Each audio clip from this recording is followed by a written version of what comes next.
and they're quite interesting. So I think I was probably born to be a paleontologist. Here I am in 1964 at the World's Fair, wearing evidently the same shirt I'm wearing now.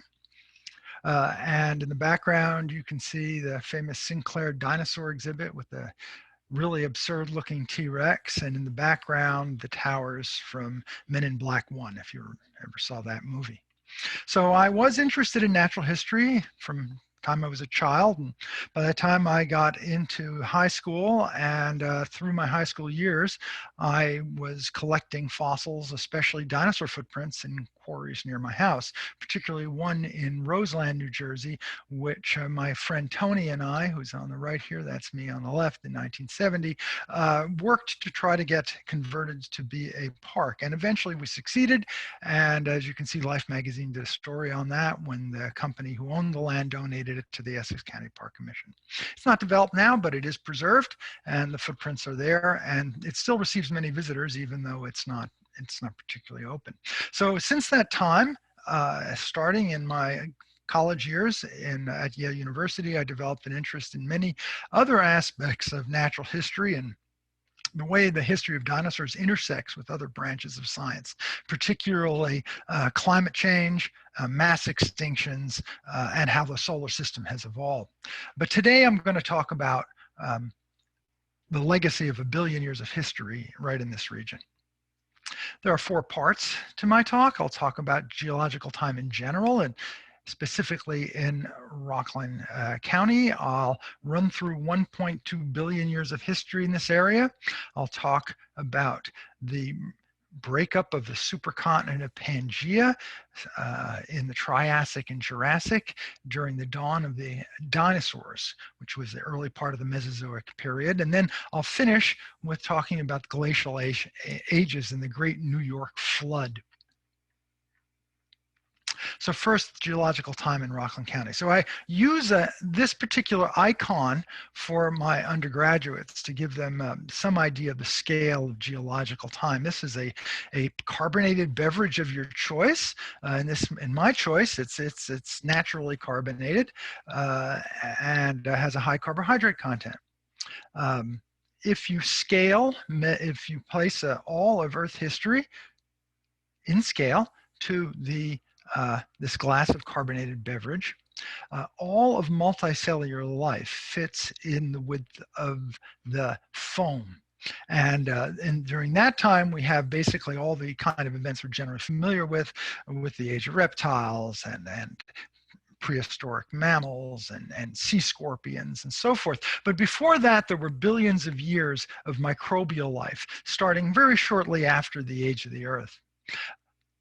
If we expand just the multicellular life part to the scale of the glass, the age of mammals is now only the foam in the glass, while the age of dinosaurs is nearly 1/2 of the glass. In Rockland County in the Hudson Valley, we have only a small portion of this time represented. In scale to all of this time of multicellular life, Homo sapiens is just the glint at the very top of the glass. This is the interval of time for which there are rocks preserved in the Rockland County and Hudson Valley area. And in specific, if we blow this up a little bit more, we have some rocks that are from about 1.2 billion years. They're quite important. They make up the highlands in this region. And then we have sediments preserved from the early part of the Paleozoic, the early part of the age of dinosaurs in the Mesozoic, and the late part of the age of mammals. So let's start with 1.2 billion years of history. So I'm going to just breeze kind of through this to get to the intervals of time that we have better represented in this area. So first, starting at about 1.2 billion years or 1,200 million years, the Earth looked very different than it does now. There was a supercontinent of a very peculiar composition. Sea level was very high, and our area, in the Tappan Library, was down here near the South Pole.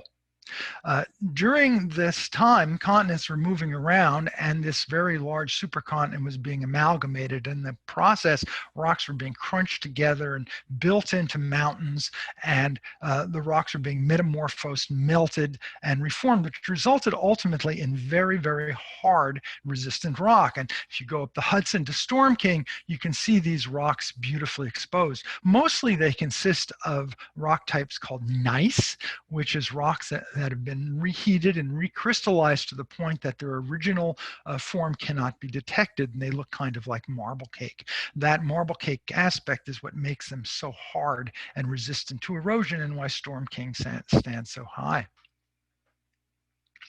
In the Cambrian period, we see the very onset of multicellular life.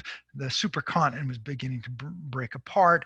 The continent that was to become North America, Laurentia, had floated towards the equator because of continental drift, and we were just south of the equator at that point.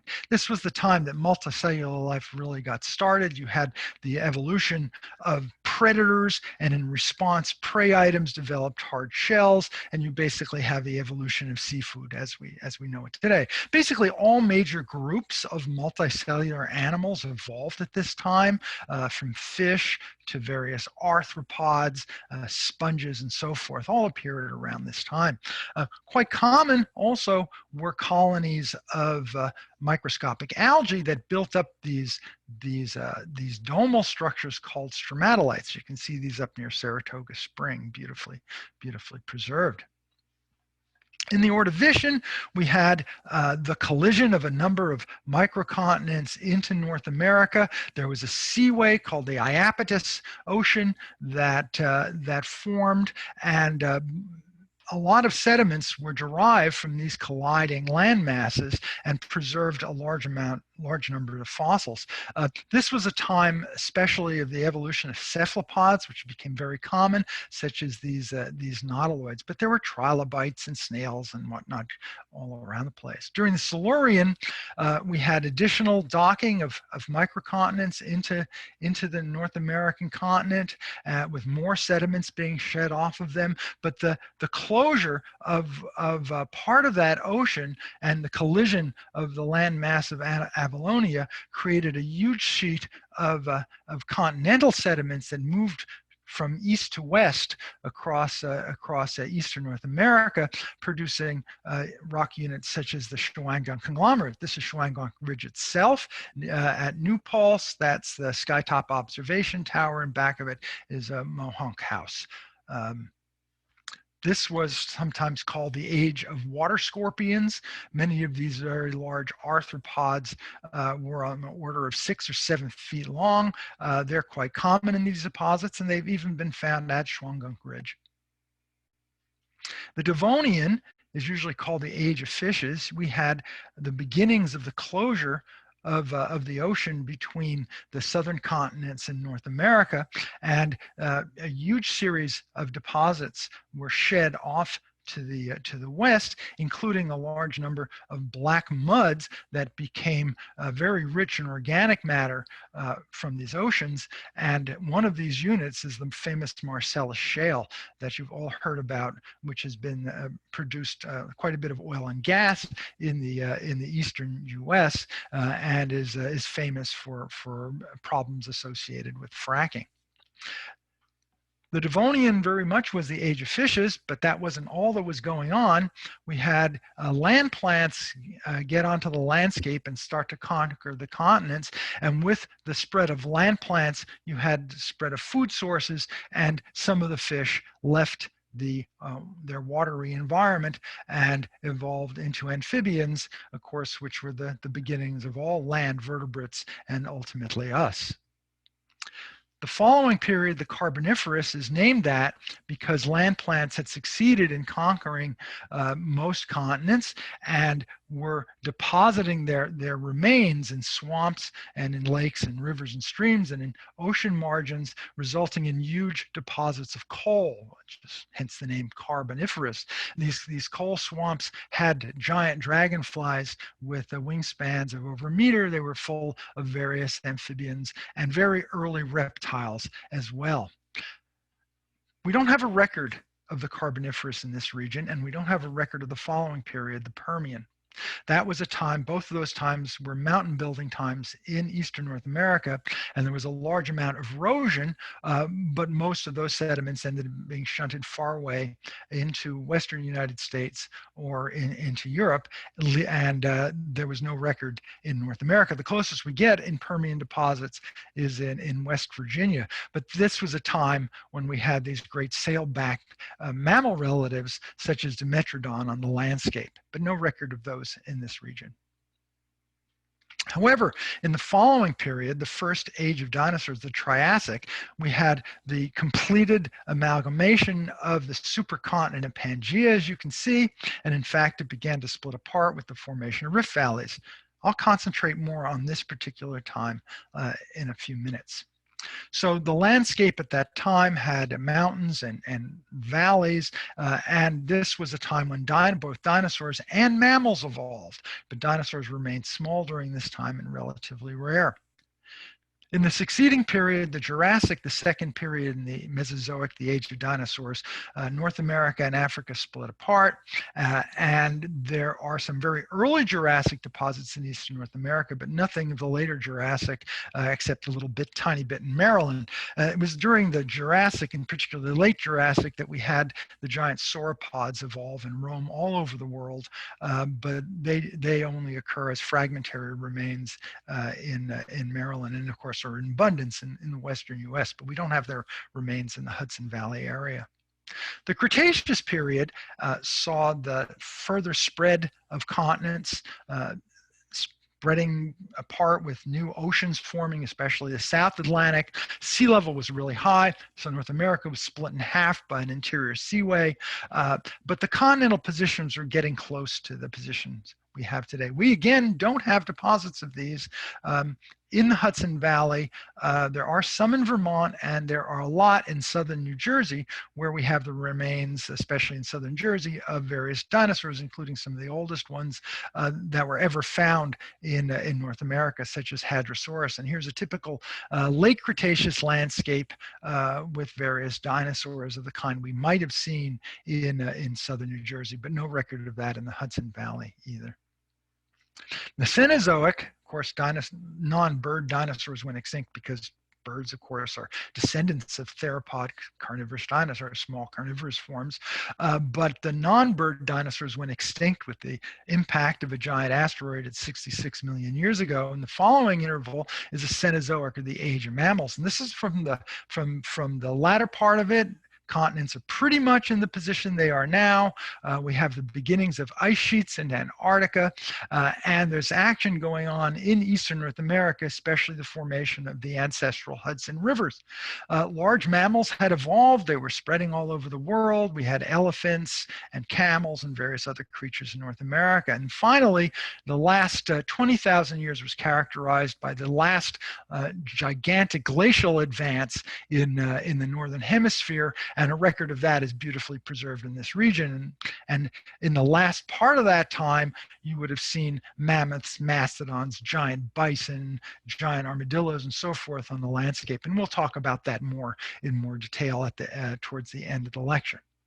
So now let's go back to the beginning of the age of dinosaurs, a time period which we have a very good record of in the Rockland County. In fact, Rockland County basically, the shape of Rockland County is actually a response by erosion of one of the big deposits of Triassic and very earliest Jurassic age rocks.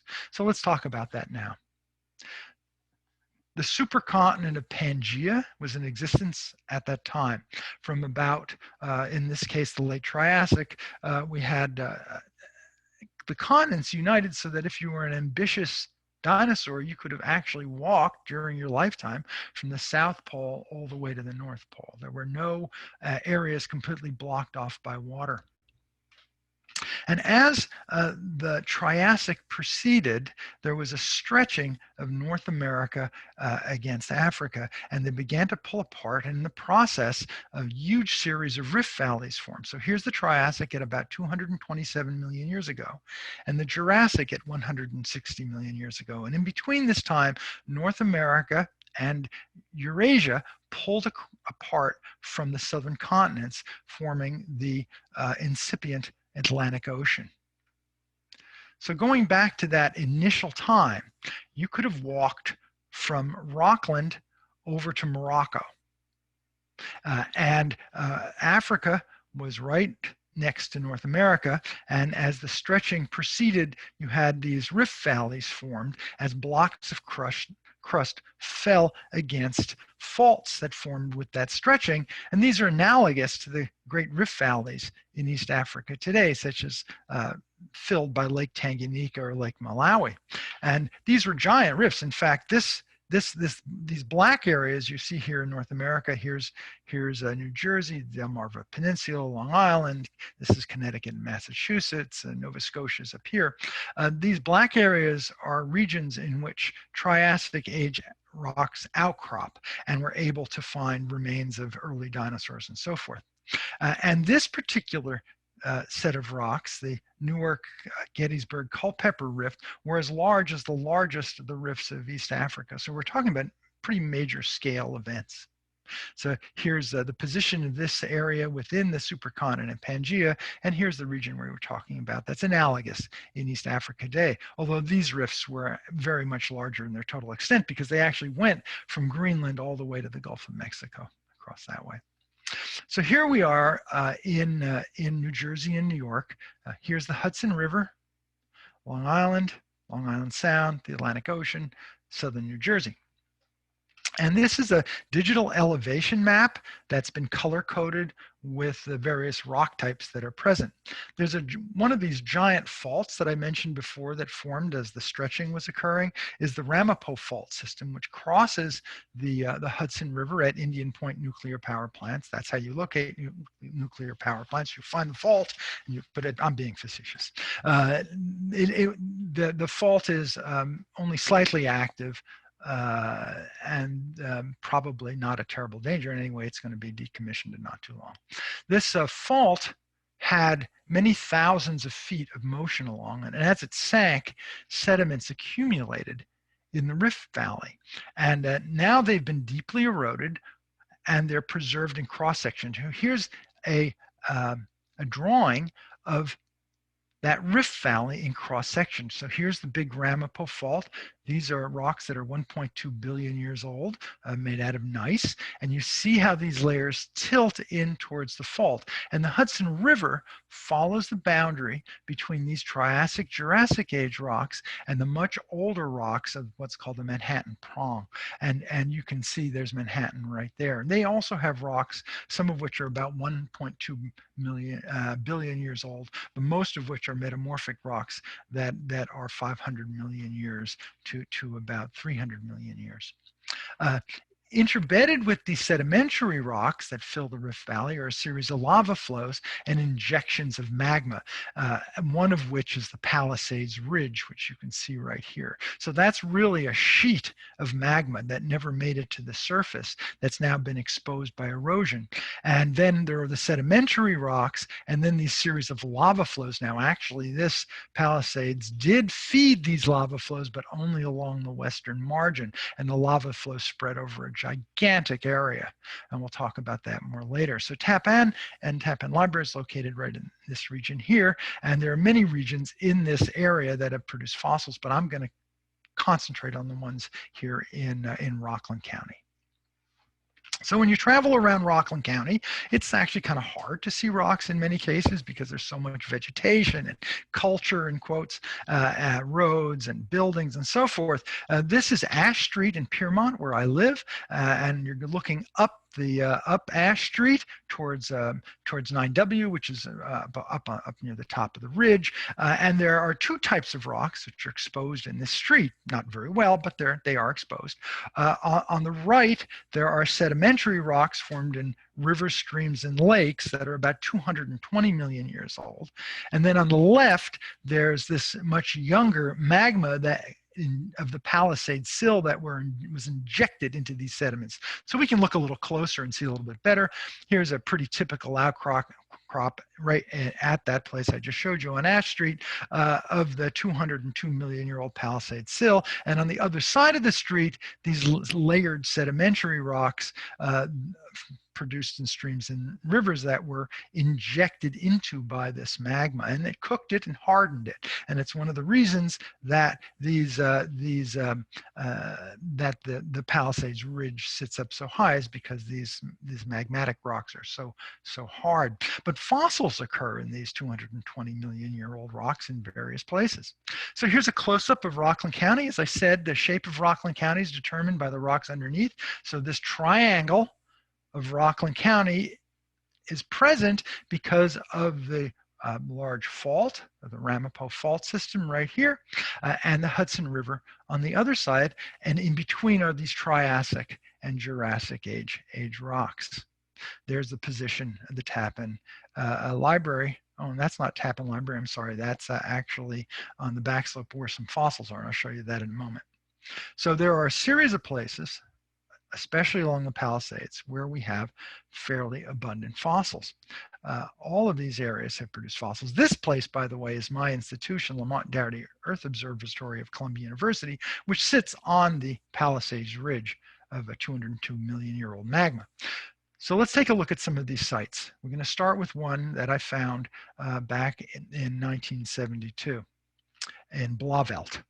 So here's a Google Map image. This is Route 303. This is North Greenbush Road, sorry. And you can't see it from either road, but there's a large area of exposed rock that still sits there. And this area has produced a number of footprints. My friend Robert Salvi and I found this back in '72, and I love this headline of the Journal News: "McGovern sticks by his man, 1,000% for Eagleton." Fateful words. In any case, we had found footprints on the site, and we gave them, or at least showed the New York State Museum where they were, and they were recovered. Here's what they actually look like. When we found them, they weren't covered with chalk like this. We circled the footprints prior to excavating them. But you see these red-colored mudstones, which are just hardened or lithified, as it's called, mud. And then there are these whiter areas.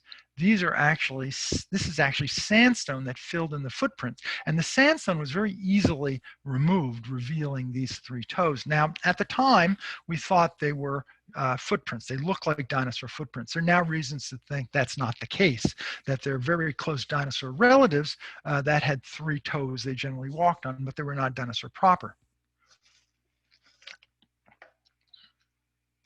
This slab of footprints has ended up in the New York State Museum. This is the full slab as it was recovered, and you can see these three-toed footprints over this slab of rock.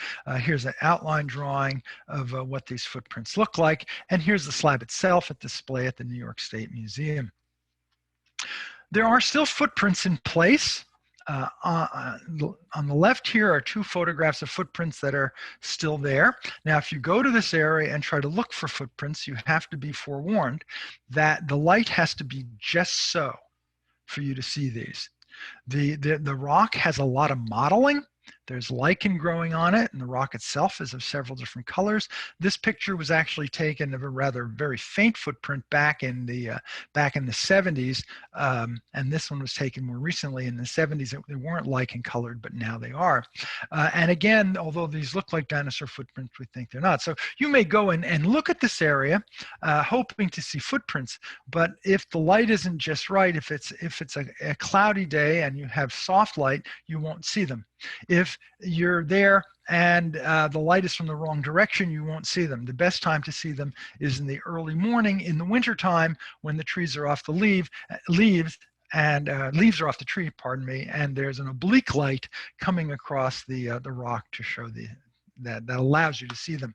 Many people go there and don't see them at all, but they are in place. There's several different kinds. There are also burrows of various animals, probably reptiles, maybe even some small dinosaurs that are present there. And there are various roots and other vegetable remains preserved. So this is quite an interesting site. There's been discussions to preserve it, and various groups that have tried to develop the area have made arrangements. And then every time this has happened, there's been some economic disruption, and the company that was hoping to develop it had to withdraw and give up because it wasn't the right economic time to do it. But in any case, hopefully that area will be preserved in one way or the other. So it's become rather well known. There was a little booklet produced by the New York State Museum. They claimed that the footprints were made by a Triassic dinosaur named Coelophysis, but that certainly is not the case. Those particular footprints were not made by Coelophysis. Coelophysis is a dinosaur known from abundant skeletons in New Mexico and less common skeletal remains in Arizona, but there are no remains of Coelophysis from eastern North America, although dinosaurs like them were certainly roaming this area. But the footprints in Blauvelt were not made by these guys. Turns out there are footprints in Rockland that were made by something like this, but not these. So now we'll look at another site. There's Tapan Library again. So we'll move up here. This is in Grandview and in South Nyack. There were numerous quarries along the Palisades Ridge in the early 19th century. This is a digital elevation map of the shoreline of the Hudson River. Here's the thruway. You don't see the bridge. That's not shown in these digital elevation maps. But this is 87. We'll cross the bridge here onto we'll cross the river onto the bridge here. But the landscape shown as if there was no culture, and all of these areas that you see here. This is Piermont Avenue or River Road, depending on where you are, and this is South Nyack. All of these notches in the landscape were brownstone quarries in the early to mid 19th century. And one of them was recently cleaned out for a new house that was built. This is what it looked like during the excavation, and you can see very clearly the typical kind of late Triassic sedimentary rocks that are in this area. Now, these brownstone quarries, which they were, and if you drive around Grandview, you'll see many older houses made out of the stone quarried right out of these buildings, and many rocks from this area were used for construction in this region. For example, the oldest building on the Rutgers campus in New Brunswick was made from rock quarried in this area, as was Fort Lafayette, which formerly existed in the straits between Staten Island and New York, and were made from rocks quarried in this area. And in the process, there were quite a few footprints that were found, although they weren't announced at the time. This is an example of one of the footprints from the Grandview quarry. This is a penny for scale. This is actually the mud that filled in the footprint, so it's raised, and you can see the skin impressions of this animal very clearly. That's what this pebbly surface is. Looks just like the skin of the sole of a chicken. In fact, there are reasons that's the case, because the group of animals that this footprint was made by were distant relatives of dinosaurs, and chickens are, of course, living dinosaurs. So in this case, this kind of footprint was made by one of these two kinds of animals. These are crocodilian relatives. There were armored herbivorous forms, and then there were top carnivores such as Postosuchus. And we don't know enough about the details of their feet to know which kind of animal actually made these footprints, so that kind of footprint's very, very common. Here's that footprint from Blauvelt, and here's a footprint from the Grandview quarries. As you can see, its overall shape is quite similar, having sort of a tulip-like outline. And here's another example of the same kind of footprint from Pennsylvania, also of Triassic age. And generally, these are associated with a little dog-like hand footprint. That's here, and here it's not clear. Maybe this is it, but it's not clear enough to even be sure that's a footprint. But the hind foot certainly looks very similar. This kind of footprint is called the Triassic, and I actually named that back in the 1980s, and on the basis of the foot structure, reconstructed the animal as so. And it wasn't clear at this time whether this was an early dinosaur or some unknown dinosaur relative. We now know it was at that time an unknown dinosaur relative, because skeletal remains of the kinds of animal that would have made this these footprints at Triassic are known now from several places in the world, and this is how they're reconstructed now. So this is a reconstruction from 2012. This was a reconstruction in 1986, based solely on the footprints. These were herbivorous animals. They were not dinosaurs. This particular animal has been reconstructed with protofeathers, which is probably the case. They probably had those. They were what we call the sister group of dinosaurs. They were not true dinosaurs. They were very, very close relatives and shared quite a few features, such as the presence of a feathery integument that provided insulation. So the next site we want to talk about is in Nyack and Upper Nyack, to be specific, in the area of Hook Mountain. I'm sorry, this is actually before you get there. This is actually where 9W goes through, goes over the Palisades in Upper Nyack, and a few footprints have been found there. What was thought to be the only true dinosaur footprint from Rockland County at this time, this very small form, but that, unfortunately, that footprint has been lost. It was supposed to be given to the New York State Museum, but it never got there, but never mind about that. But after that, there's another spot in Nyack Beach State Park, which is actually really good and has produced some very, very interesting fossil remains. So let's take a look at that. So if any of you have ever been to Nyack Beach State Park, there are these beautiful older brownstone buildings that everyone comes and admires, and they can actually be rented out for functions, but they're part of the Palisades Interstate Park Commission, and they're really lovely buildings. And I'll show you some of the surprising history of these in a moment. But the brownstone that they're made out of are quarried right at the site. This is the quarry. It's just up the hill from exactly that site. You can't see the quarry from any of the roads that enter Nyack Beach State Park, but there's a path that goes right to it.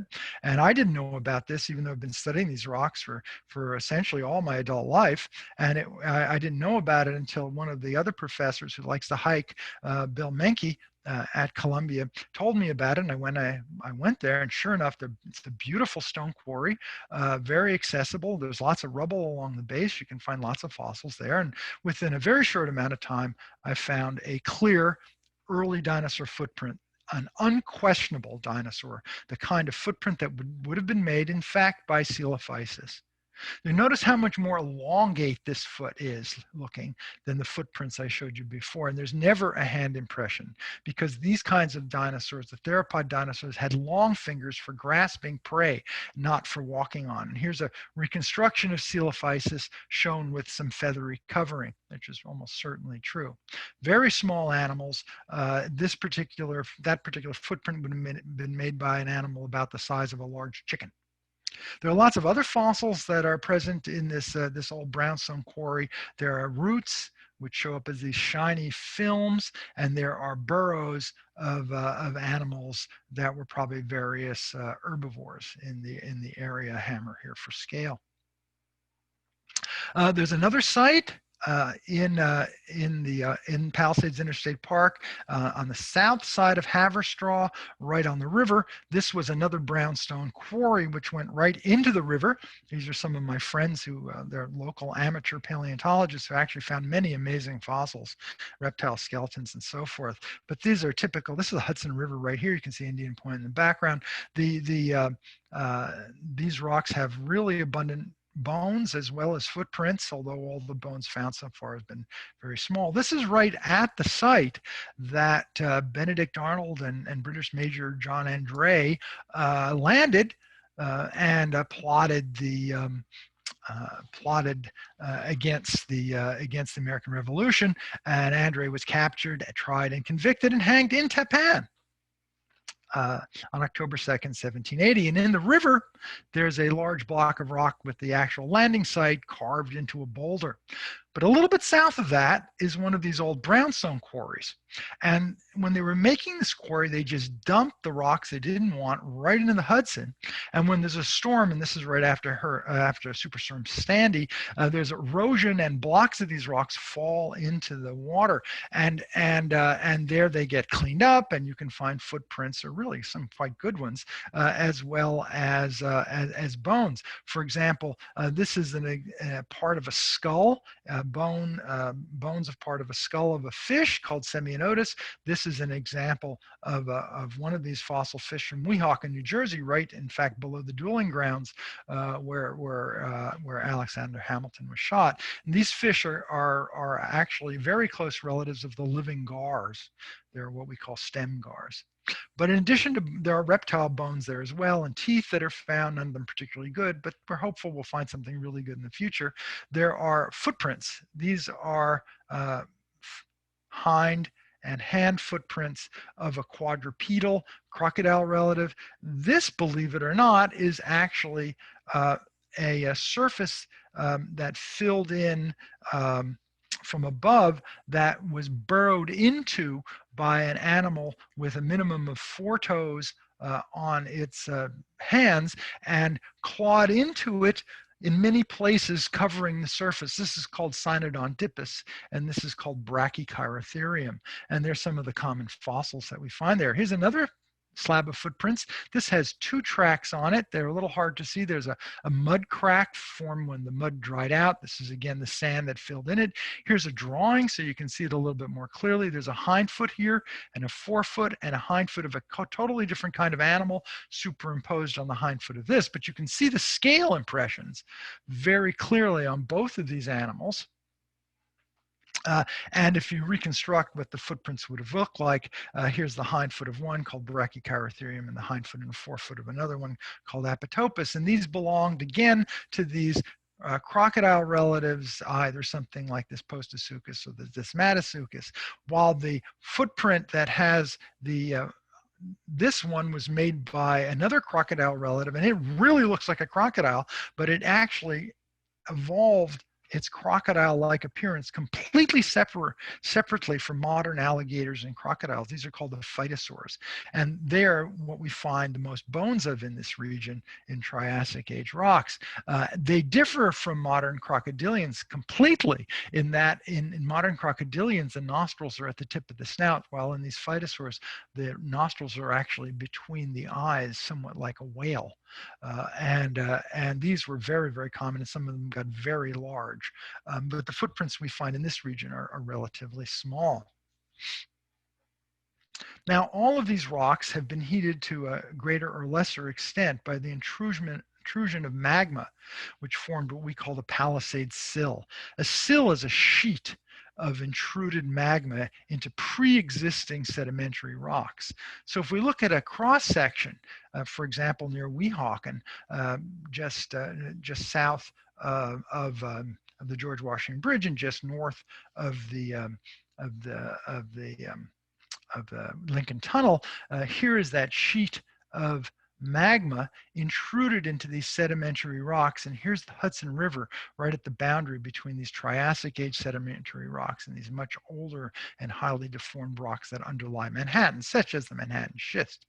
So the Blauvelt site that we were talking about before projects to the backside of this big sheet, and the other sites, like at Nyack Beach State Park, are on the other side, and at Haverstraw at the other side underneath this sheet.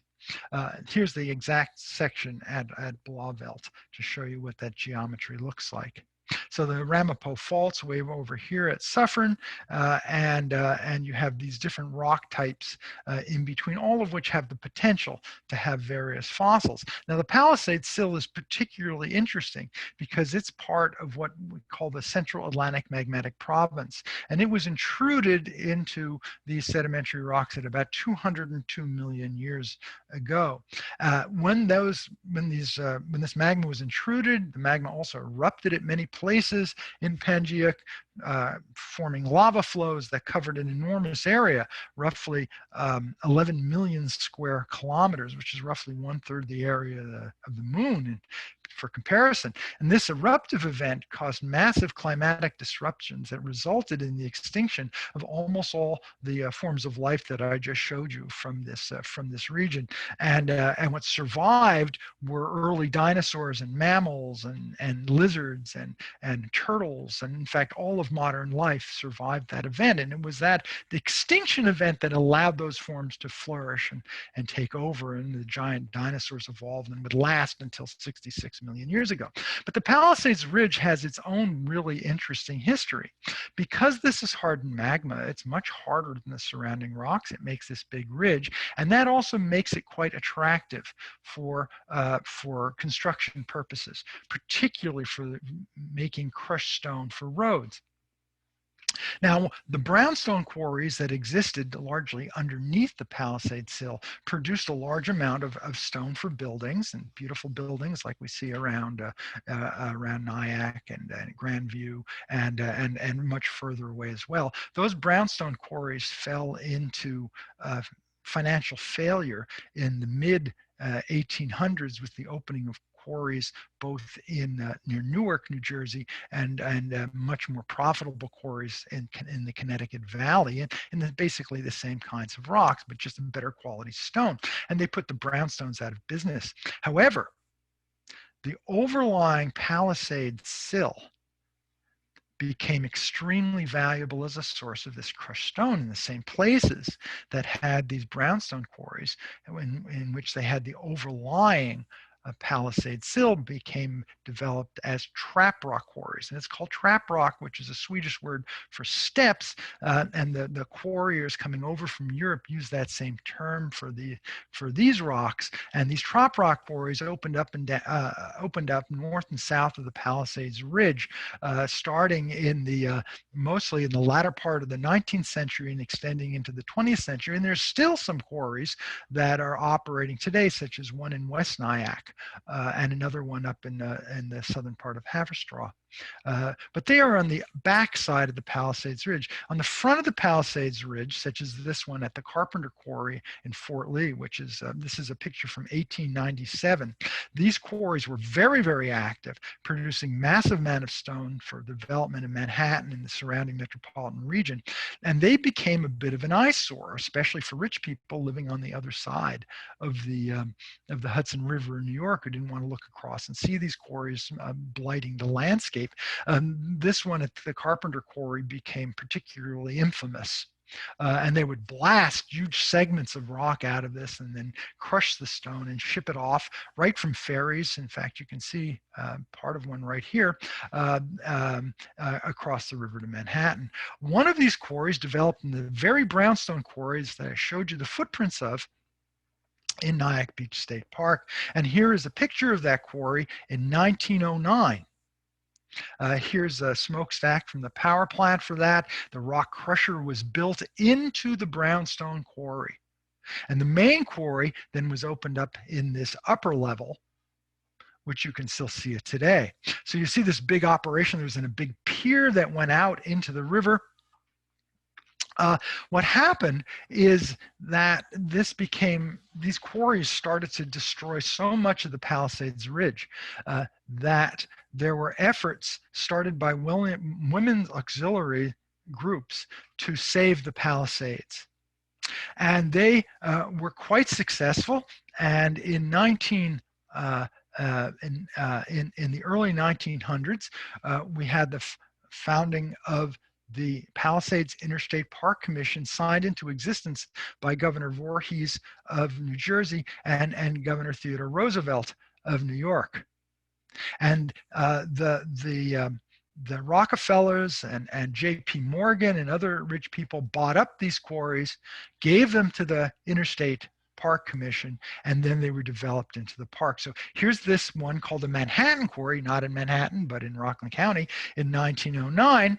And here it is in 1912 after it was bought up. And you can see they removed the crushing plant from the brownstone quarry, and that's where we went in before. And what's really interesting is if you look at this structure, and this is where that big smokestack was. Let's go back a bit there. You can see it coming right out of that. And here's this building. There's the same building in 1912. This pier was still present. You see some people walking along the pier, but now it's become a park. And then the buildings were redeveloped. And this building in particular became that building. So this was actually part of the power plant for the trap rock quarry. And this beautiful building was that industrial building. This quarry was an important landmark. And in fact, Edward Hopper in 1899 did a painting of that quarry. This is that quarry, and this is the pier, pardon me, that went out into the Hudson to supply ships. Now, the whole process of the saving of the Palisades ended up being a play of the famous screenwriter, Pulitzer Prize winning Maxwell Anderson, who wrote a comedy play for this, which became an incredible popular play. It was sponsored by the Works Products Administration during the Depression, and it had many, it traveled the country with many famous showings of this particular play. Maxwell Anderson actually lived in New City and produced many of his famous plays there. He wrote Key Largo, What Price Glory, Winterset, and he wrote the screenplay for All Quiet on the Western Front. And this story, High Tor, which of course is the biggest promontory on the Palisades that's in Rockland County, the play High Tor became the first made-for-TV movie in 1953. And the stars of that movie were Bing Crosby and the first major appearance of a young star, Julie Andrews. It's a truly hideous movie. It does not hold true to Maxwell Anderson's play and has you can't follow the plot, but you can watch it on it streams on Netflix, and it's worth seeing. It kind of puts together the Rumpelstiltskin story plus the quarry operations and so forth. It's really quite a mishmash, and it's quite interesting. So the Palisades and this magma that was injected 202 million years ago ends up being part of this this remarkable story. Now in this region there was a large amount of erosion for the next for quite a long time, and our record doesn't begin again until the Cenozoic at about 14 million years ago, in what's called the Miocene. The continents were pretty much in their present position, and we had the Proto-Hudson forming. So here we are back with these maps, and the Proto-Hudson went through Spark-Hill Gap. This is more than 1 million years ago, in the latter part of the Age of Mammals, but before the Pleistocene glaciations. The ancestral Hudson River was a relatively small river, went through Spark-Hill Gap, through central New Jersey, through Patterson, and then the backside of Riker Hill, and then out to through Perth, Amboy, and that region to the ocean. That changed with the pulsating advances and retreatings of the Laurentide ice sheets for the last 600 or so thousand years. They moved back and forth with a period of about 100,000 years. And 20,000 years, the last of these great ice sheets started to retreat after the last glacial maximum, and that's left a spectacular record in this region. If we look at what that ice sheet looked like, it covered a huge part of North America and Europe, and began to retreat. And when it was at its maximum, sea level was 400 feet lower than it was today, with 122 meters at the last glacial maximum, which is remarkable when you think about it. Where you melt all the ice that's in the glaciers now, going in completely the opposite direction, the sea level would be 230 feet higher, 70 meters than it is now. So keep that in mind in terms of melting glaciers. If all the glaciers were to melt today on land, they would raise sea level by about 70 meters. That's 1.3 meters higher than 9W as it crosses the Palisades Ridge. So this, as the glaciers pushed down from the north, they pushed rocks and dirt with them and deposited them in this region. And this is an example of one of these in Indian Rock in Rockland County. Now, these ice sheets are so massive, there was actually a mile of ice on Manhattan, that they depress the land surface. And so lakes built up along the south edge of the of this ice sheet, the remnants of which are the Great Lakes today. But they were bigger as the ice sheets moved backwards, and the land bowed up on the other side of them, actually diverting the Hudson River backwards into the Great Lakes. But then as the ice sheets moved back forward, the lands in this region subsided again and tilted towards the sea, with the result of the reversal again of the Hudson River. So we had the ancestral Hudson River traveling this way. We had the glacial advances occurring, stopping at a line along near central Long Island, and then Staten Island, and then across into New Jersey. And where it stopped, you had a real big dump of rocks called the glacial terminal moraine. And that dammed the Hudson River and all of the outlets of the water to this region, including the ancestral Hudson River. As a consequence, a series of giant lakes formed. These include lakes that have, they're actually like 30 names for these things, but depending on how small, when the lakes expanded and contracted and made little sublakes and so forth. But the most important of these are Lake Hudson, which goes up, or Lake Albany, which actually went up to Albany, Lake Flushing, you can guess what that's named after, Lake Hackensack, which covered Japan, and Lake Passaic, which was in the Watchung Mountains. And when these lakes were in existence, which they were for thousands of years, they filled with clays that were derived from the surrounding region. And these clays reflected the seasonal fluctuations of the climate of the time, producing what are called varves. But these clays also were very, very valuable, especially those of Lake Hudson. And a huge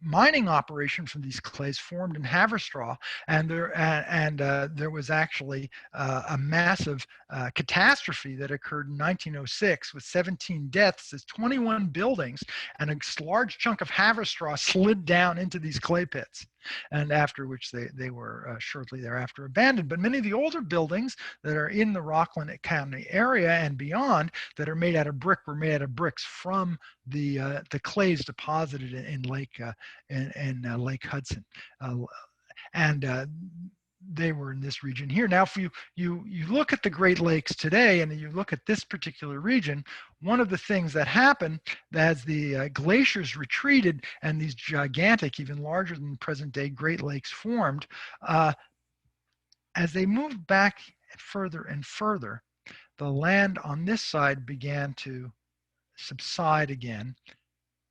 There was a breach of the dams in this area, and the waters from these Great Lakes catastrophically drained into the Hudson Valley. They drained with a rate at about 13,350 years ago, at a rate of 0.5 SV, that's sverdrups, for 80 days approximately. 0.5, one sverdup is 1 million cubic meters of water per second. So half of that is 130 million gallons of water per second drained through the Hudson River, tearing through the ancient lakes, tearing out the terminal moraine, cutting the Great Hudson Canyon, and cutting the present course of the Hudson River. So that was the Great New York Flood. And can you imagine 130 million gallons of water a second? And then that stabilized, of course, with the rise of the area south of the Great Lakes, then forming the smaller drainage for the Hudson River that presently exists today.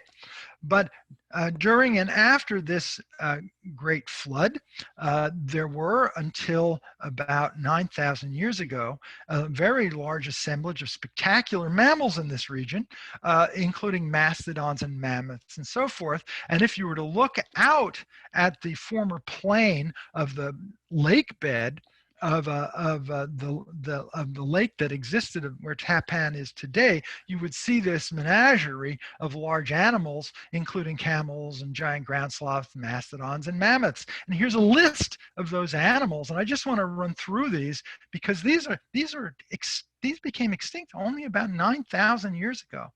The American mastodon, the woolly mammoth, the Columbian mammoth, the American lion, the giant bison, dire wolf, Harlan's muskox, Jefferson's ground sloth, guess who first found that? The Tabor's saber-toothed cat, Smilodon, the Saiga antelope, scimitar-toothed cats, giant short-faced bear, scrub ox, the steppe bison, and the stout-legged llama.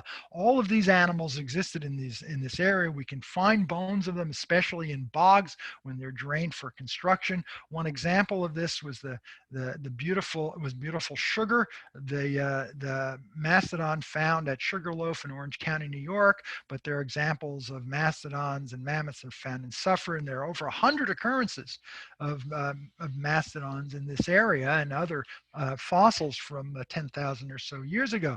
And these animals probably were driven to extinction by overhunting by human beings.